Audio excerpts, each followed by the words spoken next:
Hello everyone, FPL Raptor here and welcome back to another video on my YouTube channel. In today's video I'm going to show you two different wildcard drafts for Game Week 4 and discuss some of the players that I would look to include, but even if you're not wildcarding, it should still be useful because we are going to discuss those players that you might want to target in your team. If you do enjoy today's video, please do smash that like button, and if you are new around here, make sure to subscribe as well. But without further ado, let's jump into it.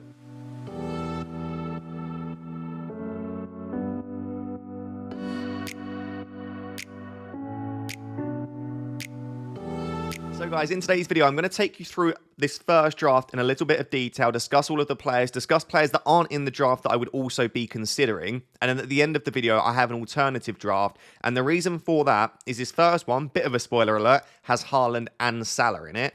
And whilst I think that's an absolutely viable strategy, and probably the main reason that people are wildcarding is to squeeze the two of them in. They both have 41 points in the opening 3 games each, which is just remarkable. And also crazy that they have the same number of points, despite getting very different returns. But then at the end, I'm going to show you a draft without HAALAND, because I think over the next 3 weeks, it is viable to go without Erling Haaland, given the fixtures, and then you would obviously look to pivot back to him around Game Week 7. I didn't want to start with a Haalandless draft, though, because I think for 90% of people, they're going to want the main man in there, and that is absolutely understandable. So in this first draft, I've actually can't afford it. And I know that sounds crazy to build a draft that I can't afford, but my team value is very bad because I don't own Erling Haaland, and I have not for the entire season. I don't have the João Pedro. I don't have a Luis Diaz. I don't have a Rico Lewis. I don't have a lot of these players that have gone up in price that you might want in this team. If you also can't afford it, which I think a lot of people will be able to, but if you also can't afford it, there are so many places that you can save 0.5 to a million in this team. And throughout, I'll try to remember to go through and say, this is a possible place you can downgrade. For example, immediately, one of your defenders could go down to a 4, or David Raya could go down to a 4.5 like Flecken. So there are various places you could save a bit of money here. Something that I just wanted to say before we look at the players, because I might forget if I don't get out the way at the start, is actually the South Americans on international duty. So all of the South Americans, or most of them, will be playing their final game of the international break on Wednesday morning UK time, which is the 11th. It's like 1:30 in the morning, a lot of their games. If they're playing early Wednesday, the very earliest they can get back to the UK would be kind of late on Wednesday UK time. They're not then going to be able to train on Thursday unless they're absolutely superhuman, because they're going to be tired, jet lagged, all of that travel. They're going to need a rest day. And you can say that they would rest on their private jets, and maybe that's the case. Maybe if they're training late on Thursday, they might be involved. But let's say that Thursday is largely a rest day or a recovery day. Well, then their first training session is going to be on the Friday, and a lot of these teams then play on the Saturday. So my concern with a lot of the South Americans, especially if they're getting good minutes, are they going to start? And we've seen that in the past with the likes of Darwin Nunez when we've owned him in previous seasons, which we probably shouldn't have.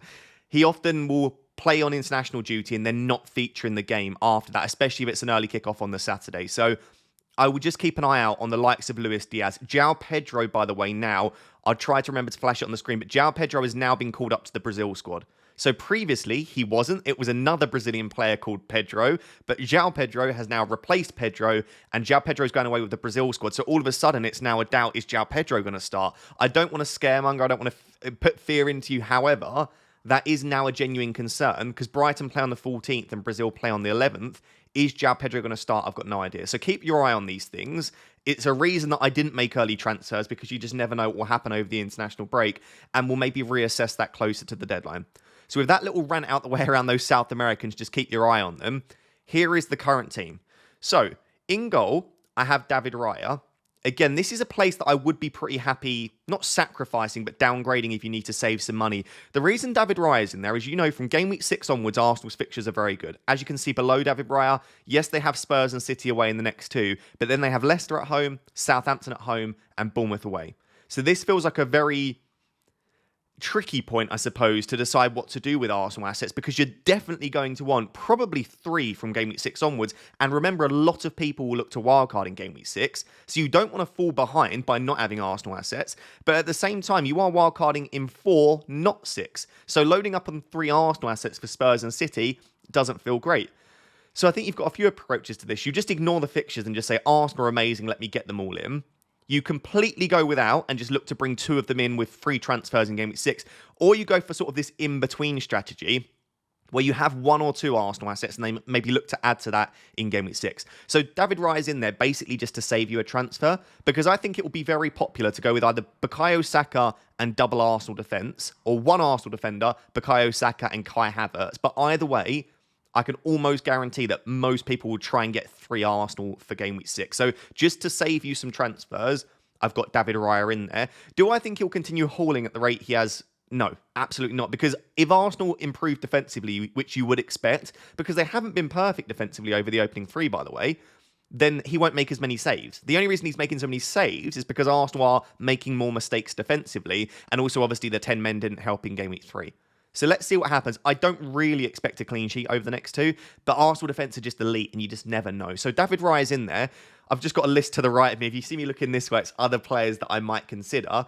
At that premium price, I still think Alisson's a really great shout. My concern with Alisson is I think Trent, Robertson, Diaz, Jota, Salah, Szoboszlai, Van Dijk, Konate. There are loads of good outfield players that I would absolutely like to own from Liverpool. So wasting a spot on Alisson when he's not cheaper than someone like a Konate, and you can get someone like a Robertson for only slightly more, I just feel like I would rather have Raya than Alisson for that reason. Emi Martinez, I know Villa aren't perfect defensively, but only 5 million. They've got really good fixtures coming up. Emi Martinez would be a decent shout. And then again, if you want to free up some funds because your team value is absolutely rubbish, or you just want to use the funds elsewhere, I think there are 3 standout £4.5 million goalkeepers for me, and that is Sells, Flecken, and Verbruggen. All 3 of them have sort of mixed bags fixtures. Flecken for the next 2, you don't really want him for the fixtures. Sells for this week, obviously playing against Liverpool, you don't really want. So if you want a keeper with immediately good fixtures, you go for someone like a Verbruggen, who's got Ipswich and Nottingham Forest at home. But then if you want a player or a goalkeeper with better fixtures longer term, well, then Brighton's fixtures drop off a cliff slightly. So then you're looking back at someone like a Flecken or a Sells, who have really nice fixtures up until that Game Week 10, Game Week 11. So it really depends how short term you want to look, and if you can see yourself making a goalkeeper transfer in the future. I think if I were to go for a cheaper goalkeeper, it would probably be Flecken, and I would just accept, in a similar way to how I've done with Raya here, that you just probably aren't going to get a clean sheet over the next couple, but then you are in a really good position from Game Week 6 onwards. So yeah, Flecken would be up there. He makes the saves. Brentford aren't an awful defence. There's a narrative going around that they're bad defensively. They were 6th last season for expected goals conceded. Yes, they've not got the best defensive data so far this season, but one of their games was against a very impressive Liverpool team.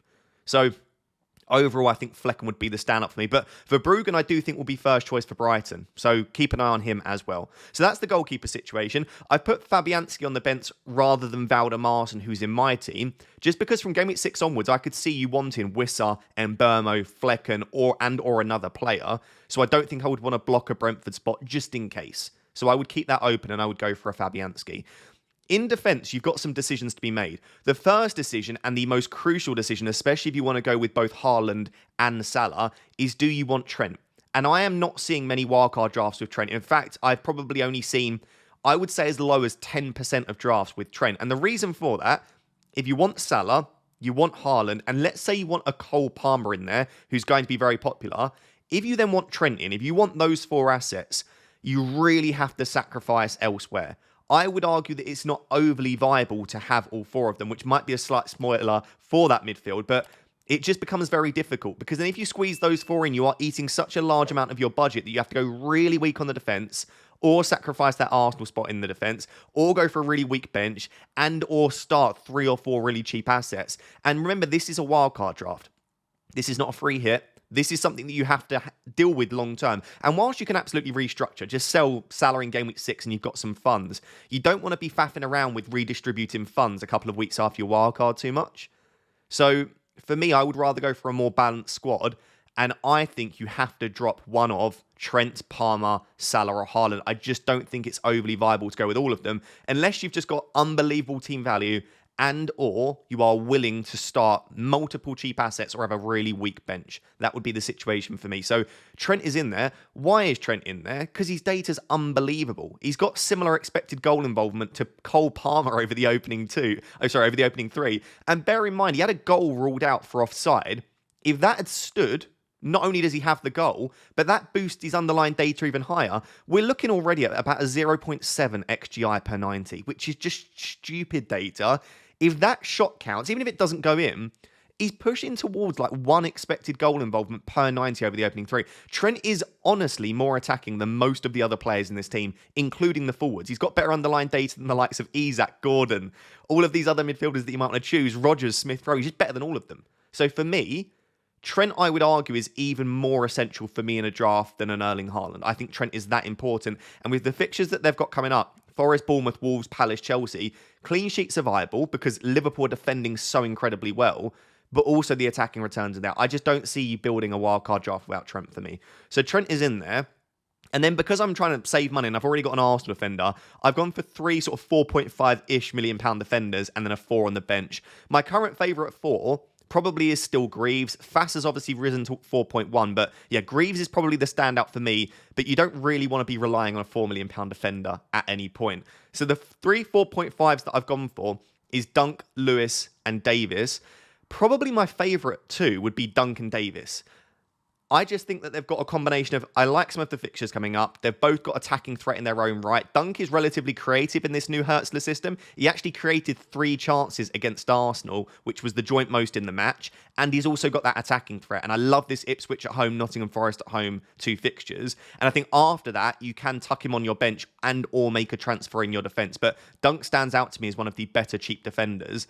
And then Davis, I just think, is so attacking. Lots of people saying, well, but it's Ipswich. I don't care if they concede, when I expect most teams to concede that aren't City, Arsenal and Liverpool. We've seen that these lower teams, like even Fulham and Robinson, I think Robinson's great, but I don't think Fulham are keeping that many more clean sheets than an Ipswich. They've not shown at any point in recent years that they are a good defence. They were 14th last season for expected goals conceded. This season, they've conceded chances for fun. So I don't look at any of the defences from these sort of £4.5 million defenders and think, yeah, they're going to keep loads and loads of clean sheets. So if these teams aren't likely to keep many clean sheets, why not pick a defender that has so much attacking threat and has the fixtures to go alongside it? So Davis, for me, is a really good option, and people will be put off because he plays for Ipswich, but I personally wouldn't mind as much. I'm owning him for the fact that he's just so clearly one of the most attacking defenders in the league. So Duncan Davis I really like. And then Rico Lewis is an interesting one because the next 3 fixtures, from a defensive perspective, I don't think they're great. They've got Brentford, Arsenal and Newcastle. But if he continues to start, and it is a big if, he just looks like ridiculous value. You're getting into the City defence for less than 5 million. And not only are you getting into the City defence, who are still and always will be one of the better defences in the league, but you're also getting someone that is playing in a similar way to what I said with Trent as an attacker. He's playing in like a diamond position on like the right-hand side of the midfield. And I think he could continue to start. Of course, Kyle Walker will play games. And in all honesty, I would be surprised if Kyle Walker doesn't start the Arsenal game. But you probably don't want to start Rico Lewis against Arsenal anyway. So if Rico Lewis starts every game apart from the more difficult ones, that could be fine. If there starts to become a trend, brilliant. The issue we've got is with the Champions League starting. Might Rico Lewis be preferred in the Champions League? We don't really know. It is absolutely a risk. I just think that on a wildcard, assuming that you can pick other safe defenders like Dunk, Davis and Greaves, all of which should be very nailed, and Trent obviously will start, I think, every game. Although, again, with the Champions League, could Connor Bradley start a Premier League game? I don't know. But the other 4 defenders for me feel relatively nailed. Rico Lewis, I think you can take the risk there with him. So that's why he's in there. But if you don't want to take the risk, and you can get up to a £5 million defender, you could go for a Canate if you're not already on triple Liverpool. Other options that I've got here, Ezri Konsa, Pau Torres. You could pick an Aston Villa defender. The fixtures are good. I said about Emi Martinez, but sneaking instead of Lewis in there, a Pau Torres or an Ezri Konsa, that feels like a safe option. And then all of a sudden, you've got 3 really solid sort of £4.5 million defenders. Anthony Robinson, of course, is still fine. I just think over the next few weeks, the fixtures start to turn a little bit for Fulham. So I would probably look elsewhere now. And then 2 more expensive defenders, Pedro Porro, I still think is worth considering. You don't really want him this week, but from Game Week 5 onwards, Pedro Porro's still great. He's so attacking. He took 6 shots in Game Week 3. I really like him. And then Anthony Robinson? No. Andy Robertson. Again, if you've not got triple Liverpool and you can somehow squeeze a £6 million defender into this team, Andy Robertson's minutes look good. He looks very attacking. Liverpool defending very well. I'd be very interested in him as well. So there we go. I cannot believe I've been speaking for almost 15 minutes on the goalkeeper and defence, but that's the situation there. I'd be relatively happy with it. Let's move on to the midfield. So for the midfield, I think there are various directions you can go with this, right? It really depends on, well, firstly, do you want Salah? But this is a Haaland and Salah draft. So Salah is in there. I don't think I could build a wildcard without Salah at the moment. I'm seeing it. I just don't get it. I think the main reason to wildcard is to have Mohamed Salah. And yes, you could put Palmer in there instead of Salah, and then you've got extra money to play with. I would rather have Salah than Haaland, and there are a few reasons for that. Firstly, the fixtures over the next 3, Nottingham Forest, Bournemouth and Wolves for Salah, Brentford, Arsenal and Newcastle for Haaland. The fixtures are just better for Liverpool and for Salah. I don't think anyone would argue that. I'm not saying they're overly difficult for Haaland. Brentford and Newcastle aren't perfect defensively, and Arsenal have looked a little bit shaky at the back. So Haaland will still score goals, but just fixtures-wise, I prefer them for Salah. Then when you consider that Salah over the opening 3 is on 41 points and Haaland is on 41, Haaland has scored 7 goals. Salah has got 3 goals, 3 assists, and they're on the same number of points. It shows how overpowered midfielders are in this game. Because of the extra point for a clean sheet, Salah's got 3 clean sheets, that's 3 more points. And the extra point for a goal, Salah's got 3 goals. So just by being a midfielder and nothing else, Salah's got an extra 6 points over Haaland over those opening 3. So I just think for that reason, I would want... And also, and this is an obvious point, he's 2.5 million cheaper. Actually, I think he's more than 2.5 million cheaper at the moment. So I just think when you put all that together, he's matching Haaland, he's a midfielder, he's got better fixtures and he's cheaper. Salah for me is a better pick than Haaland at the moment. And that's not just because I don't have Haaland. I struggle to think of a reason that Haaland is better than Salah to own in FPL at the moment. Ideally, you'd have both of them, and that's why I'm showing you it here. But Salah would not be the one to sacrifice for me. I would rather sacrifice Palmer. I'd probably even rather sacrifice Trent, as good as I think Trent is. And I would rather sacrifice Haaland. So Salah has to be in the draft for me. But after that, the next decision is, like I said, do you have Trent and Haaland? If you do you want to squeeze a Cole Palmer, a Bukayo Saka, a premium midfielder in there as well? Because you can. Rather than Diaz or Eze, you could have a Cole Palmer or a Bukayo Saka, but you just have to sacrifice so much else. You have to find like 3 million on top. And finding 3 million in a team where you don't want to lose Trent, Salah or Haaland, ideally, it's not easy to do. You are looking at really weakening the rest of your team. So it's absolutely feasible, and I've seen some okay drafts with the 4 of them, but like I said previously, I just wouldn't want to do it. So once I've made that decision that I'm not going to have Palmer, I'm not going to have Saka, and I've got Salah in there, I've got a little bit of money to spend. So I've gone for Luis Diaz. I was just wrong. I'll just straight up hold my hands. I was wrong on Luis Diaz at the start of the season. I just didn't think the minutes would be there. And even if the minutes were there, he has shown at no point in his career that he is a goal scorer and that he will get even close to the underlying data of a Diogo Jota. But he has. He has just looked better from an FPL perspective, from a football perspective. Luis Diaz has been unbelievable. The data is better than Salah's. His non-penalty expected goal involvement is almost 1 per 90. It's crazy data. As I said with Trent, I mean, Liverpool just create so many chances, even under Slot. We thought under Slot they might be a little bit more pragmatic and defensive. Diaz is just getting so many chances. The concern with Diaz is that he's away with Colombia. And obviously, if he gets good minutes, which you would imagine he would based on his form, is he going to start in Game Week 4? I've got no idea. It will depend on his recovery. It will depend on his sleep, his jet lag, so many different things. I wouldn't go out and buy Diaz at the moment as a result. I wouldn't go out there and buy any players that are on international duty, ideally. So keep your eye on it. If Diaz does look likely to start again, I still think, even with the Champions League upcoming and even with Gakpo and Darwin in there, I still think Diaz is worth it because at the moment, he just looks brilliant. You might want to just go for a slightly safer, and I think it would be safer depending on, again, international duty. Maybe like a Diogo Jota could work. You could even still go for someone like an Anthony Gordon, by the way. You've got that price point around 7.5, 7.6 million, and I think Luis Diaz is fantastic. So I've got him in there, and I would ideally want 3 Liverpool on this wildcard draft. After that, this isn't going to be for everyone. I do have Eze in there. The reason is I think the next 3 fixtures are very good. Leicester, United, Everton. Leicester is just a great fixture, especially at home. And United and Everton have not been defending well. So I think you've got 3. Ignore the colour scheme because the FDR rating system on the official site isn't perfect. United and Everton are not difficult fixtures at the moment for an attacker. So I think the next 3 for him are really good. He's still on penalties. He's still talismanic. He's now on the score sheet, at least in terms of FPL. He's got those points. Hopefully they start to continue. Maybe Palace start to improve a little bit because, yeah, Palace have not been fantastic so far this season, but I think Eze has, and I've been very impressed.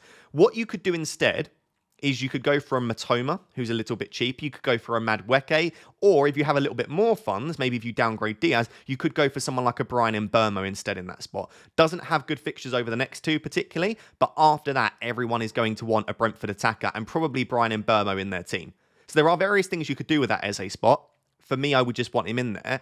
And then due to obviously having to squeeze in all of these expensive players, the final 2 spots are very cheap. I'll start with Rodgers.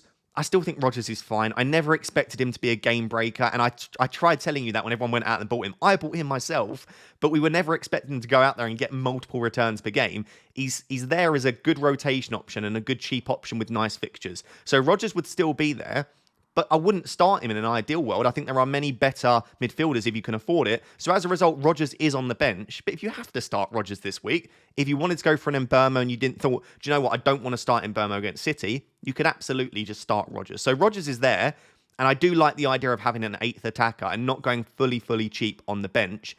But then the starting player that I'm really excited by and I would love to have, and if I was on a wildcard, I absolutely would have, is Minte of Brighton. His XGI over the opening 3 games has been fantastic. He passes the eye test. His minutes have been pretty good. And whilst someone like an Adingra could play instead, and whilst Solly March will eventually come back and he could play as well, I just think that is Minte's place at the moment. I can't foresee him being benched too often, if at all. He will continue to get early subs, absolutely. But with the fixtures over the next couple, I would go for a Minte. And listen, in game week 6 or 7, you could absolutely look to replace him and use a transfer. But I feel like the upside is there over the next 2. So I would want him in there. And that completes a 4-man midfield that are all at home this week with really good fixtures. Eze against Leicester, Minte against Ipswich, and then Diaz and Salah against Forest. All at home. I really like it. In terms of other midfielders that I have considered, so at that premium price, obviously I'd like Palmer, I'd like Saka. Palmer is in the next draft that I'll show you at the end. So if you want a Palmer draft, he's there. I don't like the balance of the team trying to squeeze him into this one. Saka, I would love, but I think you can do Salah to Saka around game week 6 or 7, so I think that's an option there. Phil Foden, keep an eye on Foden. I've got a feeling that he'll come into our thinking very soon, but for now, I just don't think you can pick Foden based on his limited minutes. At that middle price, like I said, Mbeumo and Matoma, 2 really nice options to go for. I would like both of them in here ideally, but you cannot own everyone. Madueke, a serious option. I was slightly wrong on him. As long as his minutes continue to be good, I like him as a pick. And then the only other player that I've not mentioned is Semenyo. It's just a similar situation to Brentford assets. I just don't really want Semenyo for the next 2 fixtures. He's got Chelsea and then Liverpool, I believe. Yep, that's correct. Chelsea and then Liverpool. I mean, they're not awful. And again, Chelsea will concede chances. Semenyo's just looks so good over the opening 3. But I kind of feel like I'd rather go for a Minte than a Semenyo with the fixtures. And then I know it is kind of booking in a transfer or thinking about using a transfer in the future. But Minte or Eze to Semenyo in the future, I'd rather do that and just have better upcoming fixtures. I don't like the idea of wildcarding with lots of assets with difficult fixtures coming up. Because I know it's a wildcard, and I said you want to think longer term, which is why I've got David Raya in there. But there's only so many players you'd want to pick that don't have ideal fixtures. So that's the midfield. I'm really happy with it. Let's move on to the 3 forwards and then look at that final draft at the end. So guys, moving on to the 3 forwards, and we'll start with Erling Haaland. He's in there for a reason. 41 points over the opening 3, back-to-back hat-tricks, and he will continue to score goals. And I would argue probably the slightly better captain for game week 4. I'm happy to admit, if I had Haaland, I would probably just about lean toward him for the armband, but I don't think it's particularly drastic, the difference between a Salah captain and a Haaland captain. And I will probably at the moment not own Haaland for game week 4, and therefore I'm absolutely fine captaining Salah. I think this is the closest week in terms of captaincy for me. In game week 1, Salah was the standout captain. In game week 2, Haaland was the standout captain. And in game week 3, I thought that Haaland was the standout captain. This one is definitely the closest that we've had between the 2 of them. And so I'm happy to bet against Haaland because this is how you gain rank, right? By betting against the more highly owned and more highly captained player. So Salah and Haaland, both good captains. At this early stage, I would probably say I just about prefer a Haaland captaincy. So he's in there. I don't need to justify, but I do think he is very expensive. And you'll see my next draft at the end of the video is without him. And you can do a hell of a lot if you go from Haaland to a Watkins or Isak and then spread that 6 million around. So listen, he's great. I understand why people want him. I've got João Pedro in here. But again, I'm now concerned about João Pedro's minutes, given that he's away with Brazil. There's a chance he gets a training session on Thursday and then definitely on Friday, but they've just got so many options, Brighton. And I think João Pedro is so important to their attack that it would almost be silly to risk him. They've just spent loads of money on Jorginho Ruta. They've got a Adingra who can play as the 10 or out wide, and they could push someone like a Matoma into the number 10 role. I question if he's having to travel this much, and he's going to have limited sleep, jet lag, a lack of recovery, only 1 or maybe a maximum of 2 training sessions before the game. Does João Pedro start?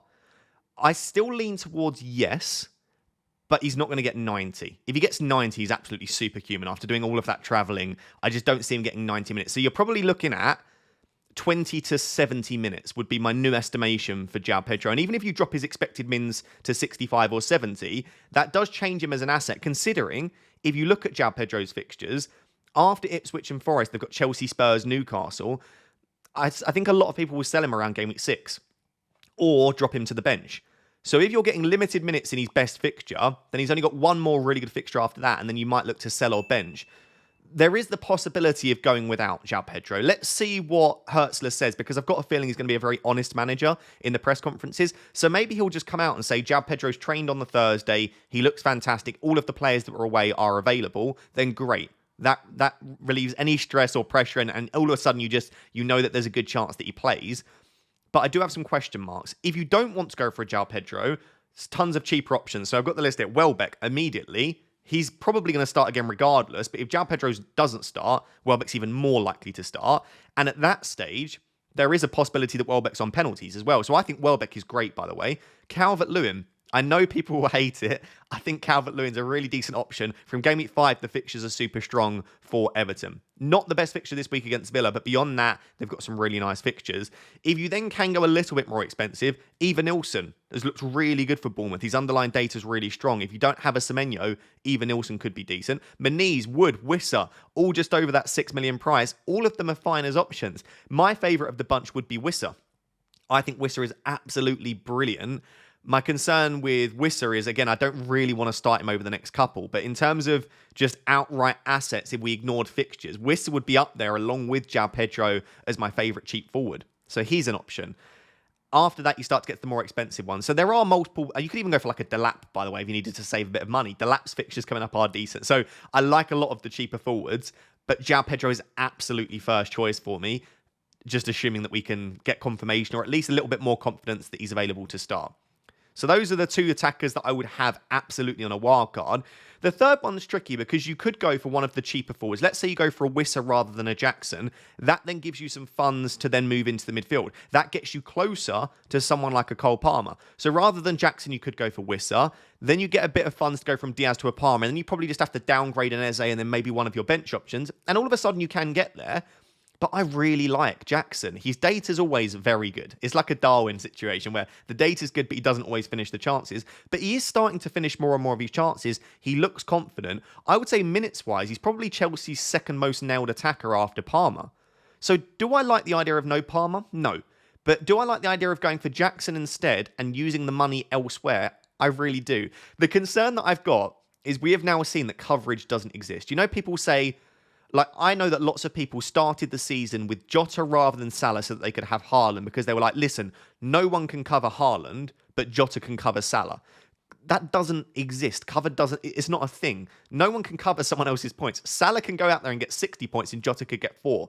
Or Jota could be really involved, but what I'm saying is a player doesn't cover another player's points. Nkunku, we all went for Nkunku for 4 million less than Palmer because we thought Nkunku would cover Palmer's points. It doesn't happen. So no, I'm not saying that Jackson will cover Palmer, but I guess the point that you would make, which is I suppose what people mean when they say cover, is that if Chelsea go out there and score 4 or 5 goals and Palmer hauls, you would hope that Jackson is involved in some regard. And if he continues to start, Palmer's creativity is incredible. Jackson's the one that Palmer's going to be trying to find. The issue is once Europe kicks in again, they're obviously not in the Champions League, Chelsea, but the Europa Conference League. Does Jackson get preferred in that competition? Maybe. Or even if he's not preferred in that competition, but he starts to get good minutes there as well, is he going to then start every Premier League game and get such good minutes? I don't know. But I feel like the risk is almost worth it because with Jackson, you've got a player at a slightly more expensive price point. So I like the price point of Jackson. You've got 4 really good fixtures. And if by game week 6, 7, 8, you realise you've made a bit of a mistake or you want to move off of him, you've got the likes of SALAH, who once fit and available is as good as we thought he would be at the start of the season. In that first game, he looks brilliant. Could potentially be on penalties, and Spurs will score goals. Kai Havertz from game week 6 will be so popular. You're only 0.5 million off Kai Havertz in that Jackson spot. So if you sell Salah for Saka in game week 6 and then Jackson for Havertz, all of a sudden you've got your triple Arsenal, and therefore I really like that sort of price point and option that you've got there for Jackson. Isak and Watkins, 2 more players that, yes, They're a little bit more expensive than Jackson at that stage, but you're slightly closer by still having a semi-expensive forward. So I like Jackson for all of those reasons. He's a nice placeholder. The fixtures are good. The minutes look good. The data's always strong. And I think Chelsea will continue to score goals. I know it's not for everyone. And if it's not for you, feel free to replace him with any of the players that I've just mentioned there. So this draft, like I said, for me, I can't afford it. Right, I'm 0.2 million short. Whereas I think a lot of people will be able to, especially if you've got on João Pedro early and or you've had Haaland since the start of the season. If, like me, you can't afford it, Jackson is definitely a viable spot to downgrade. I think Eberechi Eze to a Matoma, but then you would have to free up one of your Brighton spots is another option, or to a Semenyo, and then you've got quite a bit of money to play with. That Eze spot down to any number of the really good cheaper midfielders I like. You could downgrade Davis on the bench to a £4 million defender such as, or a 4.1 like Fass, and that would give you the money. But then I would just be a little bit concerned about the depth in your defence if someone like a Lewis does get benched. And then David Raya down to any of the cheaper keepers like Flecken, Verbruggen or Sell. So there are places to downgrade, but I just thought I'd build this really strong team just in case you can afford it because I really like it overall. So that is my favourite at the time of recording, which is obviously during the international break. A lot of things can change. That is my favourite Haaland and Salah draft. Keep an eye on Diaz and João Pedro because if they do play in that final game of the international break and they don't get back to the UK with a reasonable enough amount of time to feature in Game Week 4, I would be a little bit concerned. But that's the team. Let's now very briefly look at a draft without Haaland just to see what you could do if you decide to spread the funds a little bit more. So guys, as I said, I just want to end the video by showing you what you can do if you do go without Erling Haaland. And this isn't for everyone. And this is why I've done it at the end of the video, because my comments are always littered when I drop Haaland or don't own him with, bro, you don't have Haaland, I'm not listening to your advice, which is fair. If you believe that, that's absolutely okay. I will just keep pointing back to the fact that Salah has the same number of points for less money. And no one seems to be commenting on other content creators' videos saying, I'm not trusting your advice because you don't have Haaland. I don't get what this Haaland fanboyism is about. But well, I do get it. He's got back-to-back hat-tricks. But I guess if you're going to say that about Haaland, you have to say the same, if not more, about Mohamed Salah. But regardless, this isn't me talking about Salah versus Haaland once again. But if you do drop Erling Haaland, you could just do so much with the money. And the reasoning for it and the justification, over the opening 3 weeks, Isak was arguably a very similar captaincy option to Salah in Game Week 1. So you didn't need Salah in Game Week 1 and you had Isak. In Game Week 2, Haaland was the standout captain by some distance. And in Game Week 3, Haaland was probably the standout captain for me as well. Just about. Not as much as in Game Week 2. But what I'm essentially saying there is in Game Week 2 and 3, Haaland was the best captaincy option by a relative distance in 2 and by an okay distance in Game Week 3. But in Game Week 4, 5 and 6, I don't think Haaland is the standout captain in any of them. In Game Week 4, yes, Haaland is probably a slightly better captaincy option than Salah, but Salah against Forest at home is not a bad option. And I would say it's like 51% Haaland, 49% Salah. So in that case, you're happy backing against Haaland if you don't own him with Mohamed Salah. In Game Week 5, Haaland is absolutely not the best captaincy option. He's playing against Arsenal. Obviously, therefore, you don't want to captain Saka. Palmer has West Ham away, which is okay. But Salah, for me, is the standout captain in Game Week 5 against Bournemouth at home. Lots of people are identifying that, and that's why lots of people are looking to bring in Mohamed Salah. In Game Week 6, I would say it's probably Saka against Leicester at home. You do have Palmer against Brighton at home, and you could even go for Salah against Wolves away. And whilst Haaland against Newcastle, again, isn't a bad fixture, that doesn't scream captaincy to me. Like, I wouldn't want to captain him there. So when I look at it overall, I don't think would desperately want to captain Haaland in any of the next 3. From Game Week 7 onwards, he almost looks like a perma captain. So from Game Week 7, I will be having Erling Haaland in my team. Right, I'm not stupid enough to go without him for a long spell where the fixtures are very strong. But over the next 3, if he's not a standout captain, I do think you could go against him. And this is what you can do. You can spread the funds. So I can afford this draft. I have 0.1 in the bank for this one. And so what are the differences? Still have Raya, still have Trent, still have Dunk. I've managed to squeeze in Andy Robertson in defence because I've put a lot of money in the midfield. So I've lost Diaz in the midfield and I've put that Liverpool spot in the defence with Andy Robertson. And in the midfield, what I've managed to get is Salah, Palmer and Saka. So I have a 3 premium midfield here. Not only have I squeezed Palmer in alongside Trent and Salah, but I've also somehow had enough for Saka as well. And I love that because everyone's going to want Bukayo Saka in their team from Game Week 6. But for most people, even if they're on their wildcard, it's going to be Mohamed Salah that has to make way in order to afford it because they're not going to sell the likes of Erling Haaland. So if you can get Saka in place now, it not only saves a transfer, but alongside Salah, it avoids you having to sell Salah to make the move. So you have what might end up being a differential Salah in game week 6 against Wolves, and you've got Palmer chucked in there as well. So I just feel like the options are very open here if you have these three. But of course, around game week 7, you're probably going to have to sell one, if not two of them, to get Haaland. It's probably going to have to be Saka and Watkins, for example, that make way to get Haaland. But you can do that in 7 rather than 6. And then, like I said, you do have that differential Salah. So I just think this is a really nice structure. Obviously, Minte and Rodgers are still in there, as is João Pedro. So those 3 cheaper assets you've still got.